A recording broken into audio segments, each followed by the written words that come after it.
Everybody, Frank Kern here. Welcome to Stacks, Compounding the Close. You're going to absolutely love this training, assuming that you want your sales to go up and assuming that you want to compound the power of every sales message that you write. Here's why this is important. So you're probably familiar with the closing and offer formula, right? It's basically loosely based on here's what I got, here's what it'll do for you, here's how it works, here's what I want you to do next, here's why it's safe for you to do, and then you use the addition of some boosters or scarcity or something like that. If you've ever seen my training on how to make the ultimate offer, then you know what that does. Now, what's interesting is so many marketers and salespeople think that once they have presented the offer, their job is done. So the purpose of this training is to show you how to stack closes on top of one another to continue the act of selling from multiple different angles while you're in the same close. And what I found is the more of these that you stack on top of each other, the greater percentage of an increase that you will find. So during this presentation, I'm going to give you some examples, I'm going to give you some scripts, and I'm going to really be overly dramatic about it. So I'm going to use extreme examples, and some of them are frankly quite harsh. And the reason I'm doing that is just for dramatic effect. So please use your own judgment in determining where you draw the line with this. Some of these are going to sound pretty mean, and they are, but again, that's really meant as an illustrative effect, and I'm in no way telling you to actually be unkind to anyone. That's going to make a lot of sense when you see these scripts and these stacks together. So this is called stacks, and let's talk about what that really means. Stacks are basically recloses. So you've already made your offer, you've already stated the guarantee, you've given your call to action, and most people are going to quit. But what we're going to do is we're going to use these stacks to continue selling, which is awesome. So you're either going to state an objection and overcome it, or you're going to approach your close from another angle. And we've got a lot of formulas here. So I'm just going to get straight into the formulas for you. So stack number one is something we call the pros and cons stack. So the way you want to do that is basically model the classic Ben Franklin close. And it's a little bit cheesy, so you don't want to use the scripting. So the scripting from a Ben Franklin close is pretty funny. It's your untrained salesman will basically be looking at a prospect who is wrestling with a decision whether or not to buy. And the salesperson would say something like, well, you know, Mr. Jones, one of the smartest people in the United States history was a guy named Ben Franklin, who I'm sure you've heard about. And whenever Ben Franklin came up to a decision he was trying to make, he had this method to what would always guide him in the process of making that decision. And what he would do is he would get out a piece of paper and he would draw a line down the middle, and he would write the good aspects of that decision, the pros on one side, and he would write the cons on the other side. And then he would just look at them and figuring whichever side had the best for him, whichever presented the best evidence of whether or not he should do it, he would make the decision based on that list. What say you and I do that right now? And the salesperson would pull out a piece of paper. And doing it that way, obviously, is a little bit overplayed and it's a little cheesy, but you can still use the pros and cons methodology to actually make a sale. And you can do it in a way that's really, really friendly and respectful of your buyer and straightforward. It's almost like the use of damaging admission in copy, so it's pretty cool. So basically what you do is you've made your offer, all right, and you've run through all the benefits, and then you've closed, and now it's time to reclose. So you would say, now listen, if you haven't enrolled yet, I really want to talk to you. So let's say we're selling information. If you haven't enrolled yet, I really want to talk to you because as great as this product is, I understand it's absolutely not for everybody. So I really want you to be sure this is right for you when you enroll today. Now, by the way, the use of the phrase enroll today is what you call when you enroll today, it's called a presupposition. It is presupposing that you're actually going to enroll, which is kind of a nice little linguistic play on words there. A little bit of NLP for the NLP people who might be watching. I don't actually know NLP, nor do I think you can ever use it to convince someone to do something they don't want to do, but it can be kind of an icing on the cake type of thing.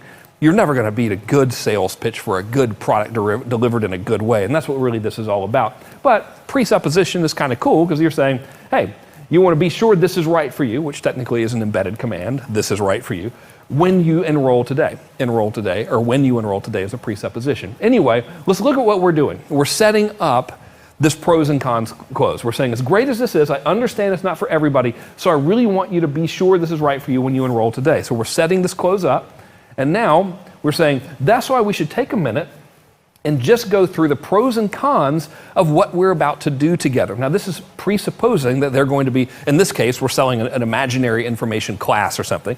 So we're presupposing they're actually going to be doing anything with us, AKA they're going to be enrolling in the class. So now what we're going to do is we're just going to list the pros and cons of the class. So I'll give you an actual example from one of my own presentations. So I actually did this, and it worked really, really well. I said, okay, so the pros are, it's a proven methodology. I've been doing this personally for a long time. I have a lot of experience in it, so I know it works, and I know it doesn't. Another pro to this is you don't need that many sales to add up to good revenue in your business. I was selling a course on high-ticket stuff. Another pro to this is you don't need a ton of traffic just because we're really selling expensive stuff, and therefore we don't need that many customers, so logically we don't need that much traffic. We don't need a big list, and you don't need to be an amazing copywriter because of the way the sales process works.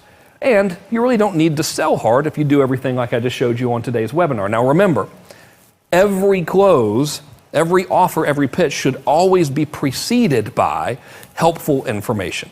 So that is like a golden rule, which you probably already know from working with me for a while, but if you don't, I have this rule that we never pitch until a relationship has been established. The only time you would ever break that is if you're selling something really inexpensive, like a little book or a small downloadable report or something like that, where it's just not that big of an emotional decision for somebody. But if you're selling something of any consequence, you always want to genuinely help them and help them get the results they want a little bit in advance of making that offer. So this is presupposing we've done that. So you don't need to sell hard. It's really, really going to help others when you do this. And you're going to get a lot of personal help from me. Now, this is me listing the pros of taking the class with me, right? Now, another benefit is you're going to be surrounded by peers because we work together. And that's why we have our fellowship. So it's not all roses. I actually said this. I said, listen, it's not all roses. Not everything's perfect in this. For example, I admit this isn't the cheapest thing in the world. This is an expensive class. Also, this is going to take a pretty significant investment of time for you. So we have an investment of money, and this is, you're right, it's not overnight. You have to work pretty hard to do this. If you don't have the time to do it, it's not going to be of any benefit to you. And of course, there's always the question of, what if it doesn't work for me, right? And from this stage, I went on to say, well, fact of the matter is, it might not.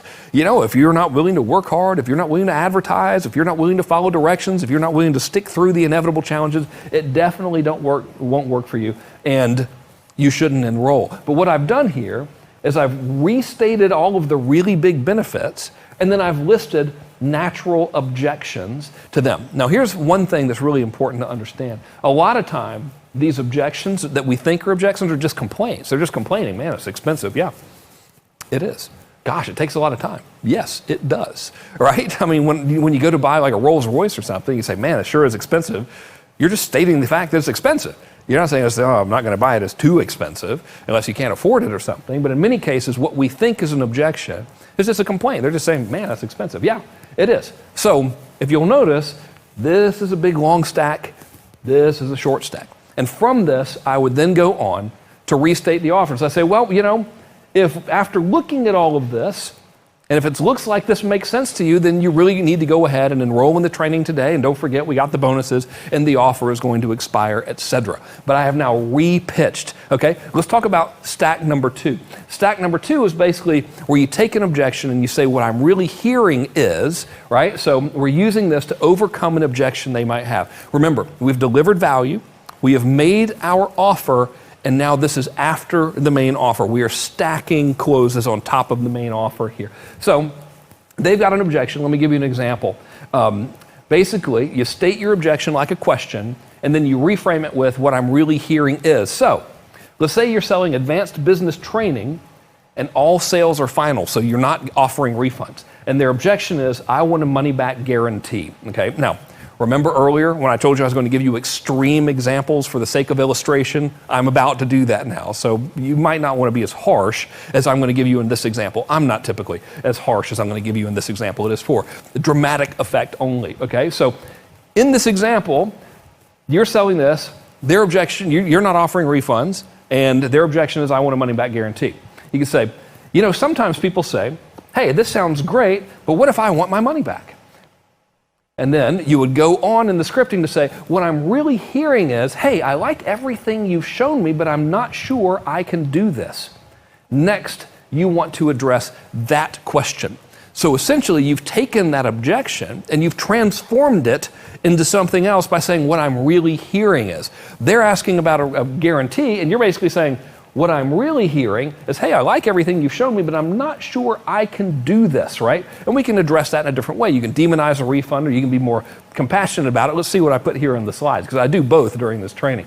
So here's what you would say, all right? You'd say, I could sit here and blow smoke up your ass and tell you this is going to be easy, but it isn't. This is advanced business training for people who are serious, not beginners or dreamers. When you started your business, did the world offer you a guarantee it would work the first time? Of course not. But you did it anyway, and there were challenges, and you stuck with it. And that's why you're able to provide for your family the way you do. You didn't expect a safety net from life, and I know deep down, you don't expect one from me. So if you're the type of person who needs that safety net, that permission to quit when things get tough, we don't do that here. But I know you're not that type of person because you're still here weighing this decision. So get enrolled and let's get to work. So what we did was we took that objection of, well, I'm not sure, what if I want a refund, what if I want a guarantee? We said, hey, what I'm really hearing here is you're not sure about yourself, and then we've addressed that objection through this scripting right here. And you know what, that's actually not too harsh. I'll be very comfortable in saying that to somebody, because it's true. There are no safety nets in life or in business, so why would we assume that we would get one? It would be great if we had one, especially in life. Wouldn't that be wonderful? I'd like to be a motorcycle racer, but I'm not going to because I don't want to wreck the motorcycle just in case, Imagine how much fun we could have if these invisible safety nets were present. Okay, so let's go for some more. Here's another example. Let's say you're selling a fitness program and their objection is, I don't have the time, okay? So we're going to do what I'm really hearing is scripting, and we're going to say, hey, a lot of people ask me, hey, this all sounds great, but I just don't have the time. Now, I'm pretty sure this one gets a little bit harsh. So again, I'm doing this for dramatic effect. Please don't ever be mean to anybody. I'm literally doing this as a way to emphasize the reversal here, all right? So you would say, what I'm really hearing is, hey, I'm not that committed to getting control of my health. Here's the thing, this program takes 30 minutes a day, 5 days a week. If you're not willing to do that, just learn to love sweatpants and baggy shirts. Learn to accept the fact that your husband wishes you'd change but won't tell you because he doesn't want to hurt your feelings. Learn to wear wraps and flats and a one-piece bathing suits with a sarong that hides your thighs. Learn to accept what your gut has been telling you. He's not really tired, he's just not attracted to you. Or you can invest just 30 minutes into having the health you deserve. So when I hear that people ask me that question, my question back to them is, are those 30 minutes so precious that you're willing to stay unhealthy just so you can have them? Of course they're not. Let's get started right now. You are worth it. So what I've done is I've taken this question of time, that 30 minutes, turned it into something entirely different, which is, hey, what's more important to you? Overcoming all of this pain that you have? Now, I told you it was kind of harsh, so I don't know if I'd ever actually say that to somebody in real life. I like to be really nice. So again, I'm doing this for dramatic effect. So I'm repositioning this objection, right? I don't have time. What I'm really hearing is I'm not that committed to getting control of my health. And then blam, I attack the lack of commitment and I reclose, which is, of course, these aren't, the 30 minutes aren't worth it to you. Let's get started right now. You're worth it. So I've reclosed again. Okay, so let's talk about stack number 3, which is kind of related to this, which is an apples to oranges comparison. So we're going to take that same fitness example, and now we're going to use a kinder and gentler approach. So let's say their real objection is 30 minutes a day. They're like, hey, what if I don't have time or whatever? What we're going to do is we're going to use the apples to oranges approach to transform that objection into something trivial. So he would say, hey, a lot of people ask me, hey, this all sounds great, but I just don't have the time. It's the exact same objection as before, right? I'm just restating that. Now, what you would say is, here's the thing. This program takes 30 minutes a day, 5 days a week. That's one episode of Real Housewives of Orange County. Actually, it's less than one episode. Now, see what I'm doing here? I'm taking 30 minutes and I'm turning it into something trivial, which is half of an episode of Housewives of Orange County, right? Which one may consider trivial, one may consider it to be brilliant programming. That's really a matter of opinion. All right, so we'll go on. So I'm curious, which would you rather have? A toned body with tons of energy or part of an episode of Real Housewives? We both know that this is more important. Don't let a TV show come between you and your health. Let's get started right now. And you would reclose. Right? So you would just compare that objection to something trivial, which, it's right. I mean, come on. if we're talking about fitness, who doesn't have 30 minutes a day? We all know we're sitting around watching TV or doing something. We could be on an elliptical or a treadmill, knocking it out. Let's be honest with ourselves. So this type of reclosing, this type of stacking is aggressive, yes, but if you're not afraid to be brutally honest with people and say, hey, listen, here's the deal, then you're going to have a better chance of helping them. So it works. Just be friendly. Again, I'm giving you kind of extreme examples. I know it. They're for dramatization. So stack number 4 is called chunking the price. This is when price is an issue, which with most things, price is an issue, right? So what we want to do is we're going to use money as an example. Let's just assume now you're selling something that's $3,000. I've just randomly pulled $3,000 from the ethers, all right? So what I would do is I would state the objection. So I'd say, a lot of people tell me this is expensive, and you know what? It is. Hey, listen, if it's their opinion that it's expensive, then you don't want to be like making them wrong, right? If it's expensive to them, they say, yeah, you're right, it's expensive. Don't say, what, $3,000 is nothing. What the hell is wrong with you? I mean, that could be their life savings or something. So you don't ever want to like argue with people. Just say, yeah, you know what? It is expensive, I get it. And now we're going to chunk that price down. But let's fast forward a year from now and assume you've been following along and you actually did the exercises. Your body is, now we're in the fitness thing again. Your body is totally transformed. Your husband is chasing you around the house so much you're having to skip showers just to keep him at bay, hoping that you smell bad. And you've got more energy than a troop of Boy Scouts after an espresso drinking contest. How would that feel? Well, if you divide that $3,000 investment by a year, it's just $8.21 a day. What's more important? $8.21 or having your husband chase you around like a teenager? $8.21 or having the energy to play with your kids no matter what time it is? $8.21 or looking so good your friends secretly think you had some kind of procedure? $8.21 or the incredible pride you feel every time you look in the mirror knowing that you took control of your life? Hey, if I need to, I'll even send you a check for $8.21 to cover your first day if it's that big of a deal to you. Why? Because $8.21 is nothing. I'm not going to miss it, and neither would you. But if that's what it takes to help you get the body you deserve, I'll have it on your doorstep tomorrow. Just call or email after you enrolled, and I'll send it FedEx. You know what? The shipping is more than the actual check. Now, what have I done here? Right? Well, first of all, I have restated the benefits again.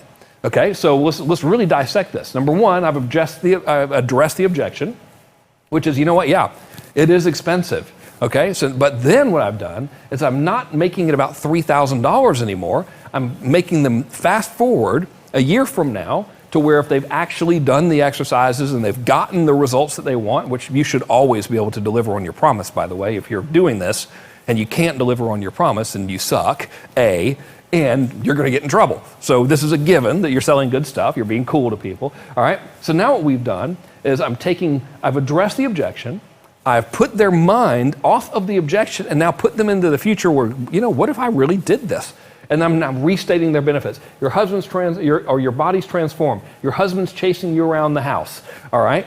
And now we take the $3,000 and we chunk that price by saying, hey, let's divide it by 365 days. It's $8.21 a day. Now I'm going to do two things. First, I'm going to restate the benefits. Again, husband chases you, energy to play with your kids, looks so good your friends secretly think you had some kind of procedure, incredible pride you feel when you look in the mirror knowing you took control of your life.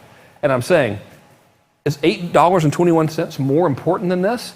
And then you can even do this. I recommend you do this if your value of your customer is high enough to do it. I offer to send them a check for the $8.21 if I need to do it, because that shows how trivial that $8.21 is per day. I mean, I say right here, are you going to notice it? No, you're not even going to notice it. Like if your bank account dropped by $8.21 today, you probably wouldn't know unless like every day you just measure it or something on your phone or online. So what we're doing is we're chunking that price. You can use this to overcome price objection. The trick here is you really want to make sure what you're selling is good. You know, I mean, please don't like sell crap and then, I'm pretty sure I'm preaching to the choir in this. I just want to make sure nothing is taken out of context. So let's take out stack number 5. This is when you combine price chunking with apples to oranges comparison. This is pretty cool. Okay, so let's take the same $3,000 objection. All right, so you say, you know what? Some people say this $3,000 is really expensive. You know what? You're right, it is. But if you divide that $3,000 by 821, or by 365 days, it's just $8.21. I just looked online. Now here's what I'm doing. I'm chunking down the price, and then I'm going to make it all about what they could get for $8.21 instead of this investment. I just looked online, and that's exactly the cost of a plate of chicken or a plate of barbecue. What's more important, $8.21 or having your husband chase you around like a teenager? $8.21 or having the energy to play with your kids no matter what time it is? So I'm restating the benefits just like the other clothes, but now, hang on. So I'm going to send you a check just like before because $8.21 is nothing. Now look how we now do apples to oranges comparison. So in this phase, I'm saying, you know what? Guess what you can get for $8.21? I looked online, and basically here's what you can get. You can get a plate of barbecue. So you'll notice on your screen, you literally, this is the actual pricing. I just Googled, what can you get for $8.21? And this is what came up. So now I'm saying, hey, you know what? If you don't want to use your $8.21 to invest in this fitness training, you can maybe go get some barbecue or something because you can't get much for $8.21. And then I'm going to now make it about the barbecue and the chicken. Okay, so I say, hey, what's more important? 2 pieces of chicken or having your husband chase you around like a teenager? A plate of barbecue or having the energy to play with your kids no matter what time it is? Greasy food or looking so good your friends secretly think you had some kind of procedure? A chicken dinner or the incredible pride you feel every time you look in the mirror knowing that you took control of your life? Instead of making it about $8.21, I'm now making about this trivial thing that they could get for $8.21. Like, look, dude, what are you going to get? A plate of barbecue? How much satisfaction and benefit are you going to get from greasy fried chicken? Come on, let's think this through. You know what I mean? So we're taking the price chunking and combining it with apples to oranges comparisons. It's pretty cool. Hey, if you like chicken that much, we're going to use the same psychology here. Hey, if you like chicken that much, I'll send you a month's worth of organic chicken breasts just to help you out. Yeah, that's crazy, but you know this is the right thing to do. And if that's what it takes, I'll do it for you. Just call or email after you enroll, and I'll have it sent to you FedEx. And you know what? If you make that offer, you should really honor it, by the way, because you know that customer would think you were great if they said, yeah, you know what, I'm going to enroll, and after I do, they sent you the email and said, I want you to send me the month's worth of chicken. You could send them good, organic, healthy chicken. In this particular example, would be a perfect thing to do with that offer. Of course, if you do that customer right, they're going to order from you again in the future anyway, so it's a worthwhile investment, and your month's supply of chicken might cost you, $50 or something, and you basically have invested $50 to close a $3,000 sale. So, stack number 6 is trust and story. Remember, all of these stacks, you can combine them, you could keep doing them one after the other, or you could use them onesie-twosie, but this is always done after you've made your pitch. We're just continuing the pitch here. Most people think they're done when they're finished pitching. You're not. The pitch begins, the real selling begins at the end of your pitch, right? We want to keep on selling, but you just want to do it in an entertaining and fun way. So trust and story. This is best used to overcome skepticism in general or self-doubt. Here's the thing. The biggest impediment to you closing a sale, whether it's in person, online, in a sales letter, is going to be disbelief, usually here in the arena of self-doubt. If they didn't believe you, they probably wouldn't be paying attention to you. They probably believe you, especially if you've helped them in advance of asking them for the sale. But they're going to say, well, I think it would work for everybody except me. I've tried it. I failed. I'm from a small town. My parents were both Martians, whatever, Everyone's got our own stories about why we're not good enough. Self-doubt is one of the most prevalent things that are going to kill your ability to close sales because your customers don't believe in themselves. So we're going to use this to combat both of these things. So we'd say, in this case, the scripting would go, hey, a lot of people are asking me, how do I know this is going to work for me? And when I hear that, here's what I want to say. I want to say, I think you're asking me that because you either don't trust me or you don't fully trust yourself. And you know what? If I haven't earned your trust, then please don't order. I don't deserve it. I haven't done my job today and I don't want something for nothing. It's okay. My feelings aren't hurt and I apologize for wasting your time today.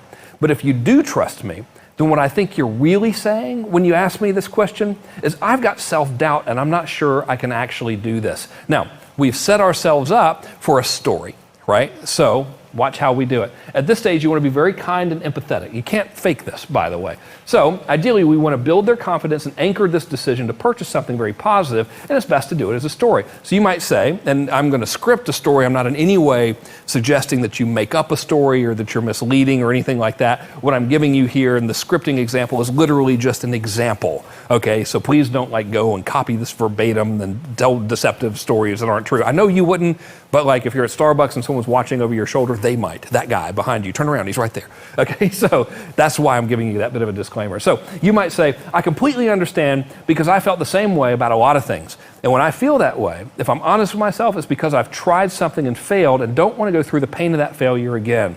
Ideally now, you would tell a story of loss and redemption here. It's got to be true.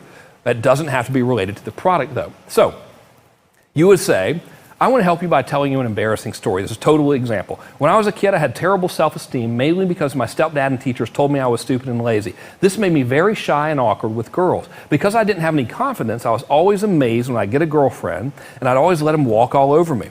I was worse than the guys in the movies who get dumped and cheated on. I made those guys look like Brad Pitt. Eventually, I got a girlfriend who didn't dump me and didn't cheat on me too badly. My family wanted me to get married, and I wanted to make them happy, so I thought, well, I'll never meet anyone better, so I might as well marry this one. So we got married. I stayed in that marriage completely miserable for 6 years, and when I finally got a divorce, it cost me everything I had. My net worth dropped by about 99%. I had 2 young kids I shared custody with, and I thought, well, I guess I'll become a monk because no woman's ever going to want to be with me at this stage. And then I met an honest-to-God cover model. It was literally love at first sight, for me anyway. I was so shy that I ended up tracking her down on Facebook after we met and waiting like a month or something before I even sent her a friend request. I started emailing her, and since I had hours to compose every single message in response, she thought I was kind of funny. So when I finally asked her for a number, she gave it to me. It took me about 3 days to work up the courage to call her, and when I finally did, I had to do it in my car because I was embarrassed that someone might overhear me sounding stupid on the phone. The conversation was awkward, but she didn't seem too repulsed by me, and I thought to myself, holy smokes, you might actually have a chance here. Now, let me tell you, this woman was a perfect 10, and as they say, and I figured the only way to get her to like me was to transform myself into a 20. So that's what I set out to do. I hired a personal trainer, went to counseling to overcome all the self-esteem issues, and I started courting her just like in the movies, flowers and everything. I did that for almost 3 months before our first date. I guess she didn't realize that I'd become a 20 yet.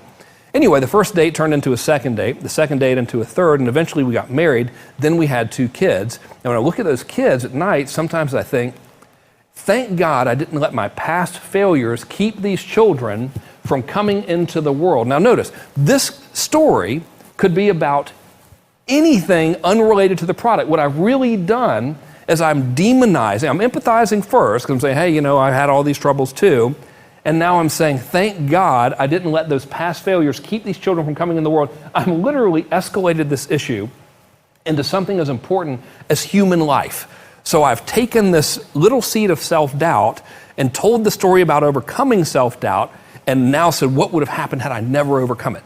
The children wouldn't even exist, right? So don't make up your stories. I'm giving you a very dramatic example as a means of illustration. So please don't overdo it. You got to be telling the truth. I think you get that, but when there's the philosophy that all marketers are liars, don't be one of those.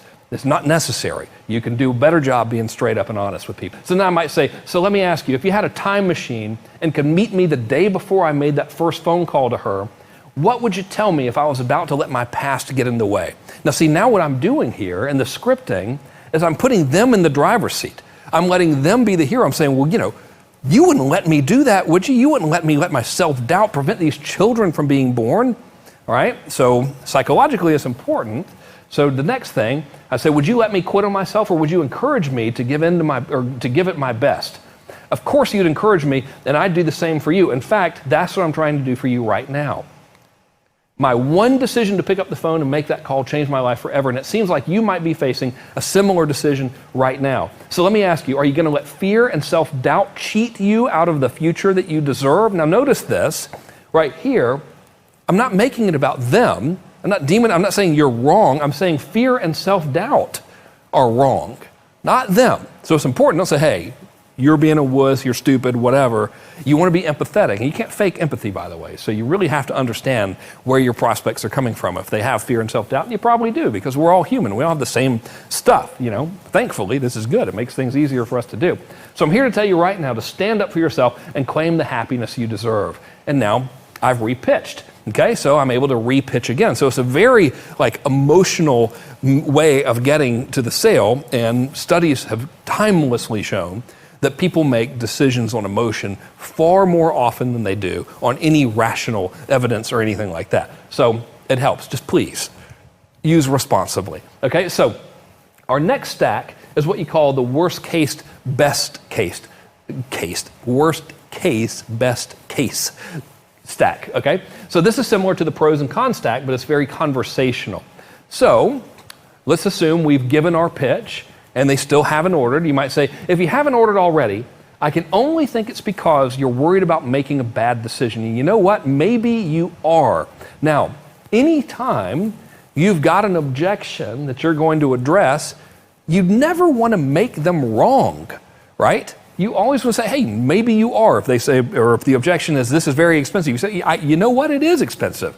And I want you to consider this. And then you would chunk the price, or you would compare to apples to oranges, or whatever you might do. So when we're saying maybe you are, I'm doing two things. Number one, I'm making them right. Number two, it's a little bit of takeaway. Hey, maybe you are. See, most people will try so hard for the sale, it'll turn people off. But if you're the person who's a little bit aloof and you say, hey, maybe you are, that's going to cause them to be a little bit more receptive to what you say next. So it's important, all right? So now we say, but what if you're not? Look, let's get real for a minute. Let's say you get this and you hate it. That's pretty much a worst case scenario, right? Let's say it's the worst thing you've ever had and it's just absolutely awful. Can it get worse than that, realistically? Can we agree this is the worst case scenario? Hey, if that happens, here's how to fix it. Just send it back and you'll get a refund. It'll be like it never even happened. Pretty easy, right? So what we just did is we have kind of taken this fear that they have and we've said, hey, worst case, you don't like it, send it back, you get a refund. So we've just kind of minimized the fear, made it where it's not that bad, which in most cases is not, so any purchase, unless there's like all sales are final or something, it's like, oh, what's the worst case scenario? Just get your money back. Not too big of a deal. So, but now what we want to do is, now that we've minimized our worst case, we really want to make the best case look good. So what we're going to do, we're going to say, but what if this works? Okay, what if this actually works? Hey, you're still here reading this or watching this if it's a video or webinar, so you've got a pretty strong gut feeling that this is exactly what you've been looking for. What if your gut feeling is right? X weeks, months, days, whatever the time of your product takes to get the results. Let's just say it's 4 weeks. 4 weeks from now, you could be planting tomatoes like a pro, right? Let's just go back to our classic tomato gardening thing. So 4 weeks from now, you could be planting tomatoes like a pro. Isn't it at least worth trying? After all, the worst that can happen is you get to hit the delete button on the whole thing and get all your money back. But the best case scenario is really life-changing. And then you would talk about the benefits of whatever, the big tomatoes, So we'd say, but the best case scenario is really life-changing. Imagine the pride you're going to feel when you win the gardening competition. Imagine how happy it's going to make you when you fix fresh gazpacho for your entire family and they say they love it so much and you proudly present a giant basket of tomatoes that you picked from your own garden at home. Imagine how good you're going to feel. I'm losing my voice here. Imagine how good you're going to feel when you know that you're providing your children with homegrown, organic, super healthy produce that they just can't get anywhere else. We're really maximizing this best case scenario here. And then we just say, let's get started today. So what this really does, this best case scenario is life-changing. After this, it gives you the ability to restate the benefits again, right? So it is another way to close. So these are 7 ways that I've just shown you that you can continue selling after you have made the pitch. And here's the thing. You're going to say, well, which one should I use? And my answer to you is whichever one seems logical at the time. You really can't go wrong with any of these as long as you're truthful and you're empathetic and you're nice to people. And here is really my best advice on these. You will make more money if you use these than if you don't. So it's really, really worth doing. I really think it's physically impossible for you to go wrong adding this to your offers after you make your pitch. So I hope you've enjoyed these. I've never seen anyone teach anything like this before. I know it's kind of cerebral, it's a little bit advanced perhaps, but I'm telling you, every time I've used one of these stacks after making an offer, I've gotten more sales. And that's what we're here to do, make more sales so we can help more people. Obviously, your products are good. You want to get them in your customers' hands so they can experience the benefits they're supposed to experience. This is a great way to do it. Thanks so much for watching this training, for being a customer of mine. I look forward to hearing your success with these stacks soon. See you later.